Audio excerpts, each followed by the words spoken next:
दोस्तों, प्रकृति ने हमारे शरीर को 5 तत्वों से बनाया, लेकिन कलयुग के इंसानों ने उसमें एक तत्व और अधिक कर दिया, और वह है पैसा। पैसों से सब चीजें नहीं खरीदी जा सकती, लेकिन पैसों से बहुत कुछ खरीदा जा सकता है। आज की यह कहानी आपको 5 ऐसी दुर्लभ और महत्वपूर्ण बातें बताएगी जो यदि आपने स्मरण कर लिया और अपने जीवन में अमल कर लिया तो वह कभी अपने जीवन में गरीब नहीं रह सकता, कभी उस मनुष्य को धन की कमी नहीं हो सकती। यह 5 बातें आपके जीवन में बहुत काम आने वाली हैं।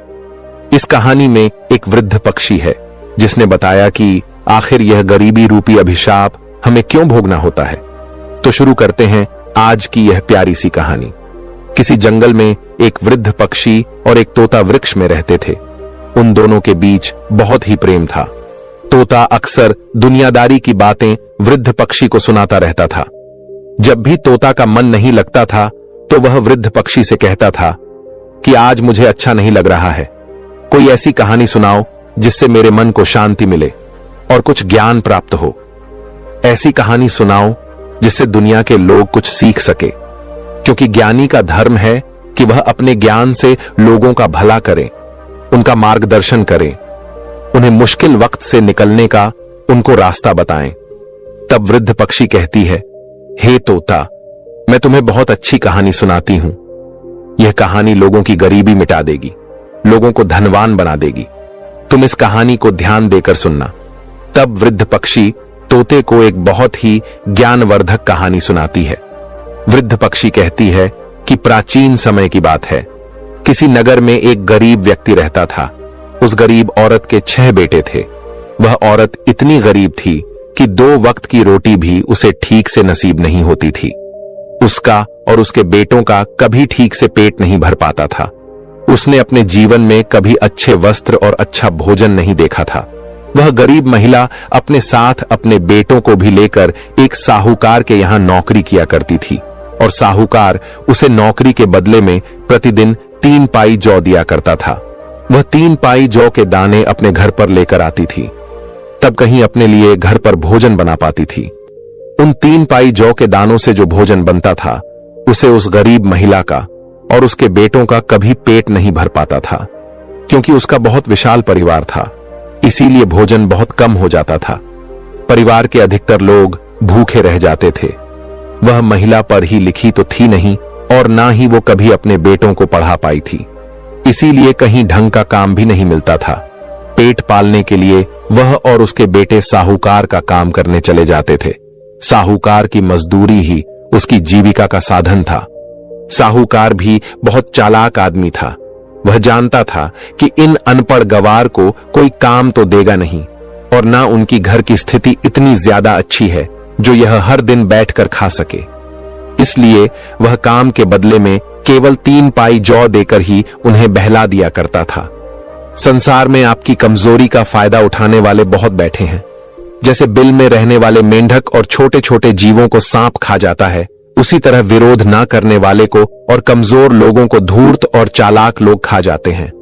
साहूकार उस महिला को धमका कर रखता था, इसलिए वह भय की वजह से साहूकार के यहां काम करती थी और उस काम धंधे को त्याग नहीं पाती थी। दिन भर काम करने के बाद भी उनका कभी ठीक से पेट नहीं भर पाता था। एक समय की बात है, वह गरीब महिला शाम के समय अपने चूल्हे में लकड़ी जला रही थी। वह भोजन बनाने की तैयारी कर रही थी। तब तक वह क्या देखती है कि पड़ोस में रहने वाली एक वृद्ध माता उसके पास आती है और कहती है, अरे बेटी, तुम रोज इसी तरह से साहूकार के यहां काम करने के बाद घर आती हो, और शाम को आने के बाद तुम अपने लिए भोजन बनाती हो, तब कहीं जाकर तुम खाती हो, और सुबह को फिर जल्दी साहूकार के यहां काम पर चली जाती हो। तुम एक काम क्यों नहीं करती? तुम्हारे 6 बेटे हैं, तुम इनमें से अपने एक बेटे का विवाह कर दो। तुम्हारे घर में जब बहू आ जाएगी तो तुम्हारे लिए काफी सुविधाएं हो जाएंगी, वो घर को संभाल लेगी। उस वृद्ध माता को नहीं मालूम था कि महिला के ज्येष्ठ बेटे का विवाह पहले ही हो चुका है। उस गरीब महिला ने बताया, हे माता, मेरे ज्येष्ठ बेटे का विवाह तो हो चुका है, उसकी बहू इस समय अपने मायके में रहती है। तब वृद्ध माता कहती है, तो तुमने भोजन बनाने के लिए अपनी बहू को बुलाया क्यों नहीं? महिला ने जवाब दिया, वृद्ध माता, आप तो सब कुछ देख रही हैं कि हमारे घर की हालत क्या है। ना तो बारिश से बचने के लिए सर पर छत है और ना लेटने बैठने के लिए कोई चारपाई। बहू को बुलाकर हम उसे कहां रखेंगे? और हमारे घर पर कोई अच्छे सही सलामत वस्त्र भी नहीं है जिन्हें बिछाकर वह बेचारी रात बिता सके। यहां अपने लिए भी पेट भरने को भोजन नहीं है। बहू आ जाएगी तो उसका खर्च कैसे करेंगे? इसलिए हम बहू को नहीं लाते हैं। तब वह वृद्ध माता पूछती है, अरे बेटी, तुम्हारे पुत्र की शादी हुए कितना समय हो चुके हैं? तब वह गरीब महिला कहने लगी, अरे माताजी, हमारे पुत्र की शादी हुए 2 साल हो चुके हैं। माताजी ने पूछा कि जब 2 साल हो चुके हैं तो क्या तब से लेकर अब तक तुम्हारी बहू तुम्हारे घर पर नहीं आई है? गरीब महिला ने कहा, हां, वह मेरे घर पर अभी तक नहीं आई है क्योंकि हमने उसे बुलाया ही नहीं। तब बुढ़िया कहती हैं, बेटी, तुम ऐसे कब तक परेशान रहोगी? इसलिए अपनी बहू को अपने घर बुलवा लो। उस महिला ने जवाब दिया, माताजी, हमें माफ करना, हमारे पुत्र के पास में सही सलामत वस्त्र भी नहीं है जो उन्हें पहनकर वह अपने ससुराल जाकर बहू को बुला लाए। तब बुढ़िया ने कहा, अगर ऐसी बात है तो तुम चिंता मत करो, मेरे घर से मेरे बेटे के वस्त्र ले जाओ और उन्हें पहनाकर तुम अपने बेटे को भेज दो। वह माताजी उस गरीब महिला को अपने साथ लेकर अपने घर गई और अपने घर से अपने बेटे के वस्त्र निकाल कर लाई और कहा, इन वस्त्रों को तुम ले जाओ और अपने बेटे को पहना दो और अपने बेटे से कहना कि वह ससुराल जाकर के अपनी बहू को बुला लाए। वह गरीब महिला उन वस्त्रों को लेकर जब अपने घर पर आती है और अपने ज्येष्ठ बेटे को बुलाता है, फिर अपने बेटे से कहती है कि बेटे, इन वस्त्रों को पहन करके तुम अपनी ससुराल चले जाओ और अपनी पत्नी को बुलाकर ले आओ। इधर वस्त्रों को पहन करके वह गरीब महिला का बेटा अपनी ससुराल में पहुंचता है और उसके ससुराल वालों ने जब उसको देखा तो उसका खूब सेवा सत्कार किया। 2 दिन तक वह अपनी ससुराल में रुका। उसके बाद में अपनी पत्नी को लेकर वह अपने घर की ओर चल दिया।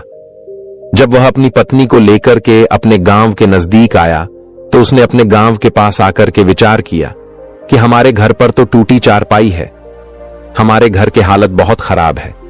यदि इस समय हमारी पत्नी हमारे घर पर जाएगी तो हमें शर्म की वजह से अपना सिर झुकाना होगा। तब उस गरीब के बेटे ने विचार किया, चलो हम उस पड़ोस वाली माताजी के घर पर ही अपनी पत्नी को ठहरा देते हैं। इतना विचार करने के बाद में वह गरीब महिला का बेटा अपनी पत्नी को लेकर उस माताजी के घर पर जाता है और अपनी पत्नी को वहीं पर ठहरा देता है। उसके बाद वह युवक अपने घर पर चला आता है। उस पत्नी को नहीं पता था कि यह घर उसका नहीं है, बल्कि उसके पति ने उसे किसी दूसरे के घर में ठहराया है। रात भर वह पत्नी उस वृद्ध माताजी के घर पर ठहरी रही। उनका घर बहुत अच्छा बना हुआ था। पत्नी समझ रही थी कि यह उसके ही पति का घर है, लेकिन वह एक बात बार बार सोच रही थी कि उसका पति उसे इस घर में रखकर कहां चला गया है। इधर जब सवेरा होता है तो वह गरीब महिला अपने बेटों को लेकर साहूकार के यहां मजदूरी करने चली जाता है। दूसरी तरफ उस वृद्ध माताजी ने सोचा कि वह युवक अपनी पत्नी को हमारे घर पर रखकर चला गया है, लेकिन अभी तक उसे लेने नहीं आया। वृद्ध माताजी ने 2 दिन तक इंतजार किया। जब वह उसे बुलवाने नहीं आया तो माताजी ने सोचा कि चलो मैं ही इस बहू को इसके घर पर पहुंचा देती हूं। तब माताजी ने उस बहू से कहा, अरे बहू, लगता है तुम्हारा पति तो तुम्हें बुलवाने नहीं आएगा। चलो मैं ही तुम्हें तुम्हारी ससुराल ले चलती हूं। माताजी की बात सुनकर वह बहू एकदम चौंक जाती है। वह कहती है, ससुराल कैसा? ससुराल क्या? जिस घर में मैं रह रही हूं वह मेरा ससुराल नहीं है। तब वृद्ध माताजी उसे पूरी बात समझती है और उस बहू को लेकर के वह उसके ससुराल जाती है। उस बहू ने जब अपने घर में जाकर देखा तो घर का नजारा देखकर वह हैरान रह गई। घर की हालत बहुत बुरी थी। जगह जगह चूल्हे बने हुए थे और सब चूल्हे में राख भरी थी। घर में इधर उधर भी राख बिखरी थी। फिर उसके बाद उसने चारपाई की तरफ देखा तो चारपाई भी टूटी थी और जो बिस्तर थे उन पर काफी धूल जमी हुई थी। घर की छत आधी टूटी हुई थी। घर के अंदर की दीवारें धुएं से काली हो गई थीं। पूरे बर्तन सब इधर उधर बिखरे थे। अपने ससुराल का ऐसा हाल देखकर बहू की आंखों में आंसू आ गए। वह बैठकर रोने लगी। इधर जो माताजी थी वह तो उसको उसके घर पर रखकर अपने घर चली आई। वह बेचारी अकेली अपने घर पर बैठकर अपनी किस्मत को कोसने लगी। वह बहू अपने घर की इस हालत को देखकर काफी देर तक रोती रही। उसके बाद उसने विचार किया कि अब चाहे रो या हंसू, रहना तो मुझे इसी घर में है, क्योंकि मेरा विवाह इसी घर में हुआ है। वह बहुत चतुर और बुद्धिमान थी। वह मन में सोचने लगी कि अब इस तरीके से रोने से कोई काम चलने वाला नहीं है, मुझे ही कुछ करना होगा। तब उस बहू ने बुद्धिमानी से काम लिया। वो घर की हालत ठीक करने में लग गई। बुद्धिमान लोग मुश्किल वक्त में भी घबराते नहीं हैं, बल्कि अपनी बुद्धि से काम लेकर स्थिति को अपने अनुकूल बना लेते हैं। वह बहू वहां से उठती है और जितने घर में चूल्हे बने हुए थे उन सभी चूल्हे को एक एक करके फोड़ देती है और उन चूल्हे में से एक चूल्हा रहने देती है और घर के सभी बिस्तरों को अच्छी तरह से साफ करती है। सारे बर्तनों को धोकर एक जगह रखती है। काली काली जो दीवारें थीं उनकी पुताई करके साफ सुथरा बना देती हैं। इस तरह से सफाई करके उसने अपने घर की सूरत बदल दी। इसीलिए तो स्त्री को घर की लक्ष्मी कहा जाता है। स्त्री ही घर की शोभा होती है। इधर वह बहू उस टूटे फूटे नर्क जैसे घर को साफ सुथरा बना देती है। उसे काम करते करते शाम हो जाती है और वह अपने पति के आने का इंतजार करती है। काफी अंधेरा हो गया था, लेकिन उसका पति अपने भाइयों के और अपनी माता के साथ अभी तक लौटकर घर पर नहीं आया था।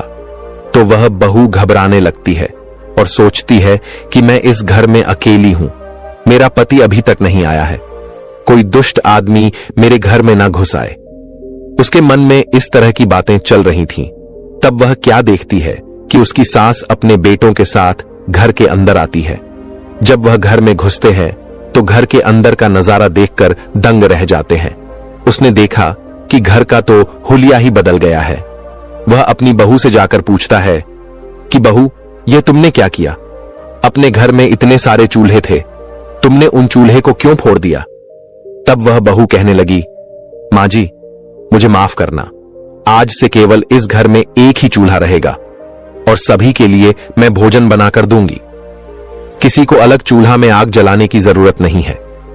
बहू की ऐसी बातें सुनकर उसकी सास और उसके देवर सब बहुत प्रसन्न हो जाते हैं। उसके बाद जो 3 पाए जौ दाने साहूकार ने उसे दिए थे वह उसने अपनी बहू को दे दिए।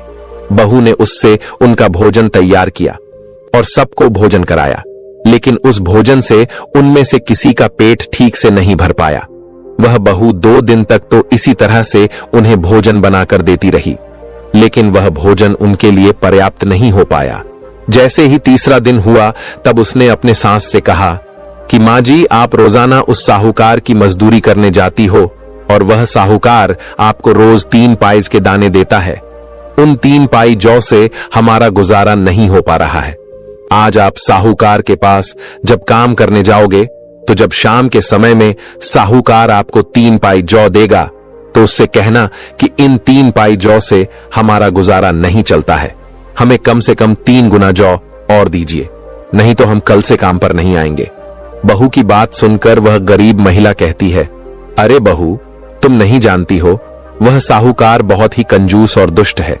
अगर मैं उससे कहूंगा कि मुझे इससे 3 गुना ज्यादा बढ़ाकर दे दो तो साहूकार सनकी है, कहीं हमें मारने ना लग जाए। इसी वजह से मेरी उससे कहने की हिम्मत नहीं होती है। बहू ने जवाब दिया है, मां जी, आप परेशान मत होइए, आप जाकर कम से कम उससे यह बात कहकर तो देखिए, क्योंकि कई बार आदमी अपनी इन्हीं कमजोरियों की वजह से स्वयं को मिलने वाले लाभ से वंचित रह जाता है। उस समय वह अपने ही दिमाग से दूसरे के दिमाग को सोचता है और उन्हीं बातों को सोच सोचकर वह मनुष्य घबराता रहता है और उसी भय से स्वयं को मिलने वाले लाभ से वंचित कर देता है। बहू ने समझाया कि देखो, आप यह बात साहूकार से जरूर कहना, वह आपसे कुछ नहीं कहेगा। अगला दिन होता है। वह गरीब महिला अपनी बहू के कहने पर साहूकार के यहां काम पर जाती है। पूरे दिन साहूकार का काम करती है और शाम के समय 3 पाइज के दाने लेकर के जब साहूकार आता है और उस गरीब महिला को देता है तो वह कहती है कि साहूकार, आप इतने दाने मुझे देते हो, इन जौ के दानों से हमारा गुजारा ठीक से नहीं हो पाता है, इसके 3 गुना दाने हमें और बढ़ाकर दे दिया करो। हमारा विशाल परिवार है, अब तो हमारे घर में हमारी बहू भी आ गई है। उस महिला के इतना कहने पर साहूकार ने 3 गुना और बढ़ाकर उसे अनाज दे दिया। उस अनाज को लेकर वह गरीब महिला प्रसन्न होते हुए अपने घर चली जाती है। उसके बाद उस बहू ने उस अनाज को पीसकर भोजन बनाया। उस दिन सभी लोगों के पेट अच्छी तरह से भर गए। अब तो कुछ दिन तक इसी तरह से चलता रहा। एक दिन बहू ने फिर अपनी सास से कहा, माँ जी, आज जब आप काम पर जाओ तो साहूकार से फिर से कहना कि वह अनाज की मात्रा और बढ़ा दे। इतना हमारे घर के लिए पर्याप्त नहीं हो रहा है। तब उसकी सास बोली, अरे बहू, क्या पागल हो गई हो? पिछली बार तो उसने बढ़ा दिया था। यदि अब मैंने उससे कहा तो वह मुझे बहुत गुस्सा करेगा। एक बार तो मैंने हिम्मत जुटा करके उससे कह दिया, अब दोबारा मुझ में इतनी हिम्मत नहीं है जो मैं उससे कह पाऊं। तब उस बहू ने कहा, माँ जी, आप घबराइए मत। आपका साहूकार आपको कोई हानि नहीं पहुंचाएगा। आप उस साहूकार के पास बिना घबराए जाइए और उससे यह बात कहना कि कुछ दानों की मात्रा और बढ़ा दें। वह जरूर आपकी बात मान लेगा। अब तो वह गरीब महिला अपने बेटों को लेकर साहूकार के यहां काम पर जाती है और पूरे दिन काम करती है। जब शाम को साहूकार उसे जौ के दाने देता है तो गरीब महिला ने उसे हाथ जोड़ करके कहा, साहूकार जी, आप जौ के दानों की मात्रा और बढ़ा दीजिए। इतने से हमारा गुजारा नहीं हो पाता है। गरीब महिला की मांग सुनकर उस साहूकार ने 3 गुना जौ और बढ़ाकर दे दिए। अब तो वह सभी लोग बहुत खुश होते हुए अपने घर को चले आते हैं। अब इस प्रकार से वह बहू उस अनाज में से 3 पाई जौ रोजाना बचाकर रख लेती थी। धीरे धीरे कई दिन बीत गए। उसने अनाज बचा बचा कर काफी अनाज इकट्ठा कर लिया और एक दिन अपने सास से बोली, माँ जी, इस तरीका से आप यदि मजदूरी करते रहे तो हम अपनी जिंदगी में कुछ नहीं कर पाएंगे। मनुष्य को उन्नति के लिए अपनी सोच को बदलना चाहिए। जो अपनी सोच को कुएं के मेंढक की तरह रखता है वह कभी तरक्की नहीं कर पाता है। उसका जीवन केवल गुलामी करने में निकल जाता है। छोटी सोच मनुष्य को गरीबी के दलदल से बाहर नहीं निकलने देती। जब आदमी बड़ा सोचता है तभी वह कामयाबी पाता है। समय के साथ मनुष्य को बदलते रहना चाहिए और सोचते रहना चाहिए। आगे गरीब महिला की बहू ने उससे कहा, माँ जी, आप कोई स्वयं का धंधा खोल लीजिए। जब हम कोई अपना काम करेंगे तो हमें उसमें अधिक मुनाफा होगा। अपनी बहू की बात सुन के वह बोली, अरे बहू, कैसी बातें करती हो? भला हमारे पास है ही क्या जो हम अपना काम कर सके? तब बहू कहती है, माँ जी, मैं रोजाना जौ बचाकर रख लेती थी। अब हमारे पास काफी अनाज इकट्ठा हो चुका है। आप उस अनाज को बाजार में बेच आओ और बाजार में कोई दुकान देख लो और अपनी छोटी सी दुकान खोल लो। जब हमारा खुद का काम हो जाएगा तो हमें अच्छा मुनाफा हो जाएगा। गरीब महिला बोली, बहू, तुम कहती तो ठीक हो, लेकिन अगर यह बात साहूकार को पता चल गई तो वह हमें बहुत गुस्सा करेगा। बहू ने कहा, माँ जी, आप साहूकार के गुलाम नहीं हो। हमारी मर्जी, हम काम करें या ना करें। उस गरीब औरत ने वैसा ही किया जैसा उसकी बहू ने बताया था। इसलिए उस दिन से साहूकार के काम पर जाना बंद कर दिया और बाजार में एक दुकान देख ली और वह अनाज बेचकर महिला ने अपनी एक दुकान खोल ली। धीरे धीरे उसकी दुकान अच्छी तरह से चलने लगी। अब उसकी गुजर बहुत अच्छे से होने लगी। शाम को जब वह दुकान से लौटकर अपने घर आती और अपने परिवार के साथ बैठकर प्रेम से भोजन करती थी तो एक दिन बहू ने फिर उसे एक बात बताई।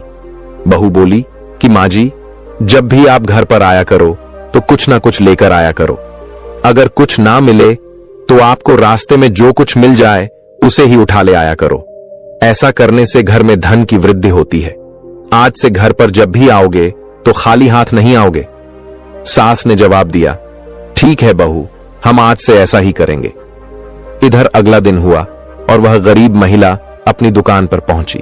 अपने सभी बेटों के साथ पूरे दिन दुकान पर रहती है और शाम को जब घर पर आती थी तो कुछ न कुछ लेकर आती थी।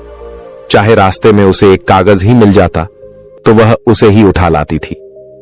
बहू उस चीज को ठीक से कोने में संभाल कर रख देती थी। इस तरह से कुछ दिनों तक ऐसा ही चलता रहा। एक दिन क्या होता है कि उसकी सास जब दुकान से लौटकर घर की ओर आ रही थी तो उसे घर पर ले जाने के लिए कुछ भी नहीं मिला। तो वह सोचने लगी कि यदि मैं खाली हाथ घर पर गई तो बहू मुझसे पूछेगी तो मैं क्या कहूंगा। तब वह हम पर बहुत नाराज होगी। तब उसने देखा कि रास्ते में एक मरा हुआ सर्प था। वह गरीब महिला सर्प के पास में गई और सोचने लगी, यह तो मरा हुआ सर्प है, क्यों ना आज मैं इसको ही घर पर ले जाऊं। उसके बाद वह एक लाठी से उस सर्प को उठाती है और अपने घर पर ले आती है। इधर जब उसकी बहू देखती है कि उसकी सास एक मरे हुए सर्प को घर में लाई है, तो वह कहती है, अरे माँ जी, आज आप यह क्या ले आए हो? यह तो सर्प है, यह कोई घर में लाने की चीज नहीं है।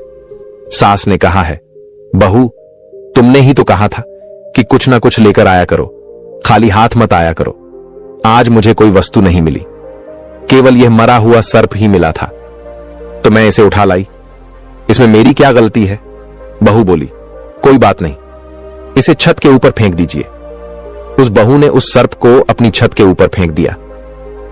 एक दिन उसी नगर के राजा की रानी का एक कीमती हार एक चील लेकर आकाश में उड़ गया, और वह चील उस हार को लेकर के उस बहू के घर की छत के ऊपर से गुजरा।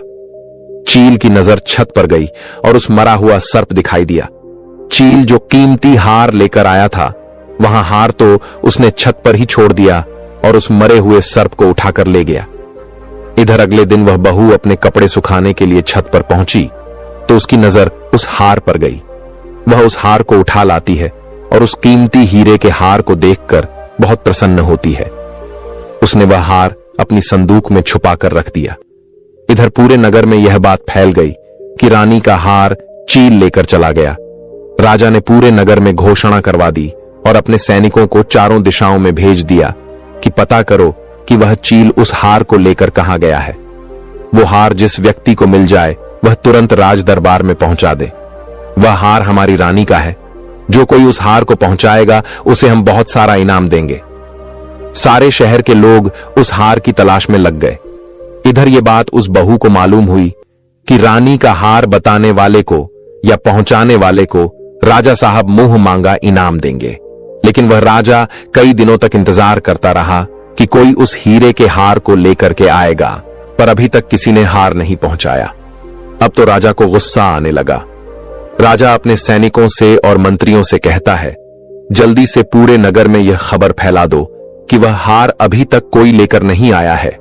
अगर वह हार किसी को मिल गया और अगर किसी के घर में रखा पाया गया तो राजा उसे कठोर दंड देंगे।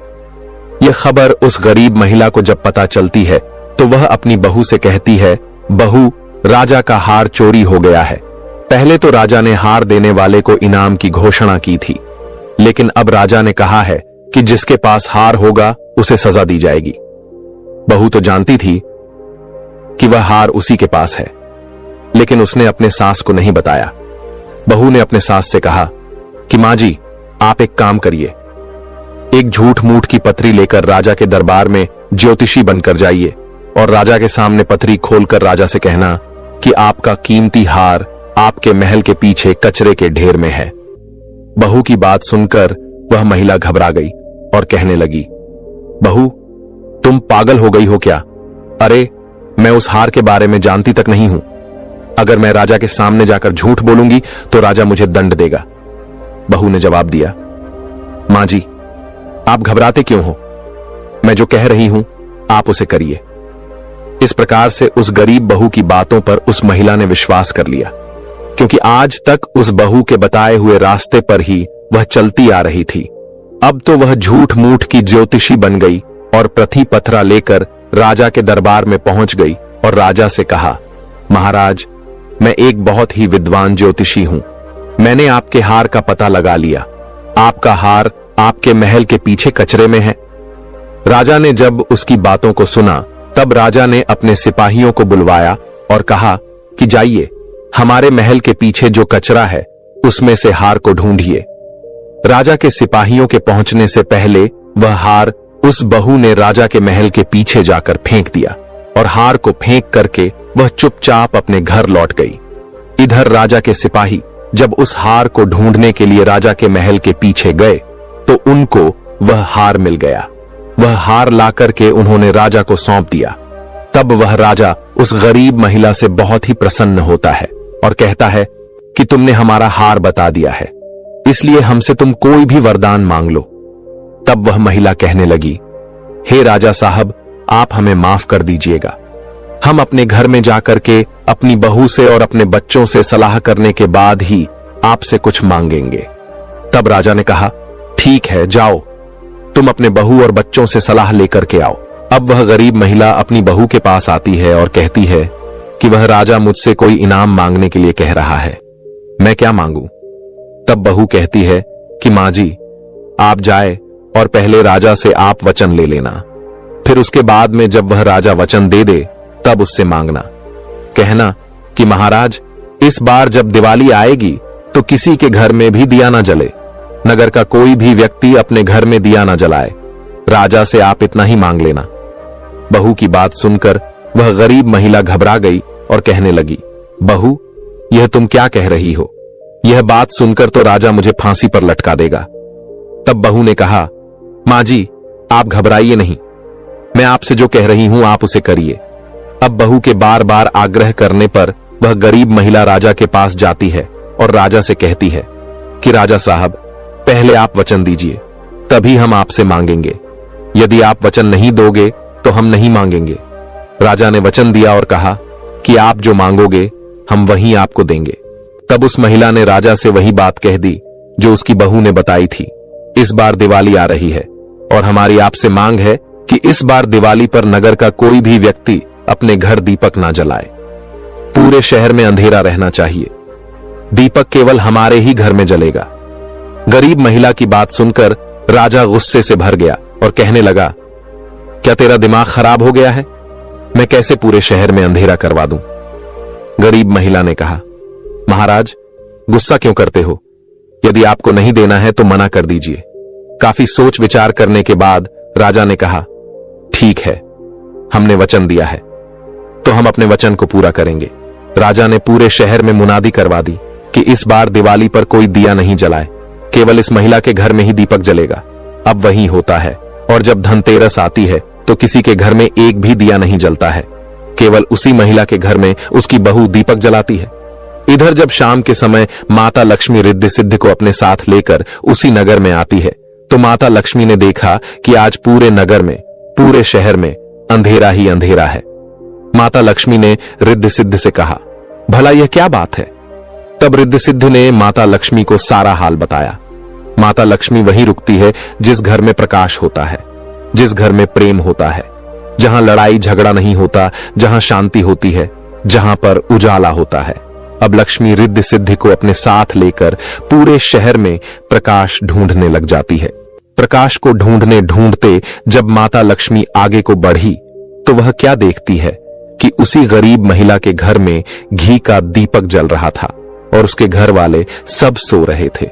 इधर माता लक्ष्मी उस गरीब के घर में जाकर बैठ जाती है और उसके घर पर अपनी कृपा बरसा देती है। उसकी छोटी सी झोपड़ी को महल में बदल देती है और उसके घर को धन दौलत से भर देती है। सुबह जब उस बहू की आंख खुलती है तो उसने देखा कि उसका घर तो एक भव्य महल के रूप में बदल चुका है।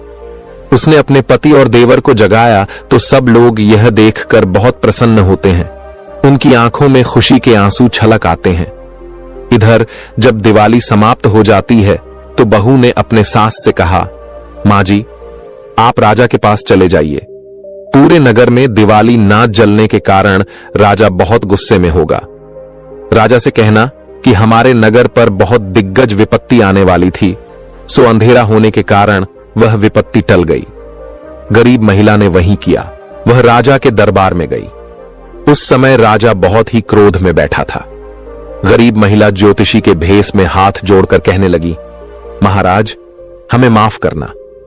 इन 3 दिनों में जो अंधेरा इस नगर में रखवाया गया था, किसी के घर में दीपक नहीं जला था। इसका कारण यह था कि आपके नगर पर बहुत दिग्गज मुसीबत आने वाली थी। वह मुसीबत अंधेरा होने के कारण नहीं आई, यानी वह विपत्ति टल चुकी है। अब आप लोग हम पर नाराज मत होइए। इस बात को सुनकर के राजा बहुत प्रसन्न होता है। बाद वह राजा उस गरीब महिला को और भी बहुत सारा मुंह मांगा इनाम देता है। वृद्ध पक्षी आगे तोता से कहती है कि तोता, एक बुद्धिमान बहू की चतुराई से उनकी गरीबी अमीरी में बदल गई। नर्क जैसा दिखने वाला वह घर स्वर्ग बन गया। कहते हैं कि बुद्धिमानी और विवेक से किया गया काम हमेशा सफल होता है और वह आपको सुख की ओर ले जाता है। तब वृद्ध पक्षी बोली, हे तोता, जो मनुष्य मेरी इन 5 बातों को ध्यान नहीं रखता है वह हमेशा गरीबी से बंधा रहता है। नंबर 1, जो मनुष्य हिम्मत और साहस से खाली है, करने योग्य कार्य को भी समय पर नहीं करता, वह आदमी गरीब बना रहता है। नंबर 2, जो बुद्धि से सोचकर काम नहीं करता, जल्दबाजी में कर बैठता है, किसी काम को करने से पहले घबरा जाता है, वह हमेशा गरीब बना रहता है। नंबर 3, जो मनुष्य प्रयास नहीं करता, समय के साथ बदलता नहीं है और ऊंचा नहीं सोचता, वह गरीब बना रहता है। नंबर 4, जो मनुष्य दूसरों पर निर्भर रहता है, आत्मनिर्भर नहीं बनता, थोड़े से ही संतोष कर लेता है, वह हमेशा गरीब बना रहता है। नंबर 5, जिस घर में स्त्री नहीं होती, स्त्री का सम्मान नहीं होता, स्त्री को मारा पीटा जाता है, जिस घर में हर समय लड़ाई झगड़े होते हैं, जिस घर के पुरुष क्रोधी और उदंड होते हैं, जिस घर के पुरुष पराई स्त्रियों में अशक्त रहते हैं, उस घर से कभी गरीबी नहीं जाती। दोस्तों, इस प्रकार से वृद्ध पक्षी ने यह 5 बातें बताई। जो इन 5 बातों को जीवन में याद रखता है, वह कभी गरीब नहीं रहता। तोता कहता है कि हे वृद्ध पक्षी, आपने मुझे बहुत सुंदर कहानी सुनाई। यह कहानी सुनकर कि हमारा समय बहुत अच्छा कट गया और हमें ज्ञान भी प्राप्त हो गया। उम्मीद है कि आपको भी ये कहानी पसंद आई होगी। नमो बुद्धाय।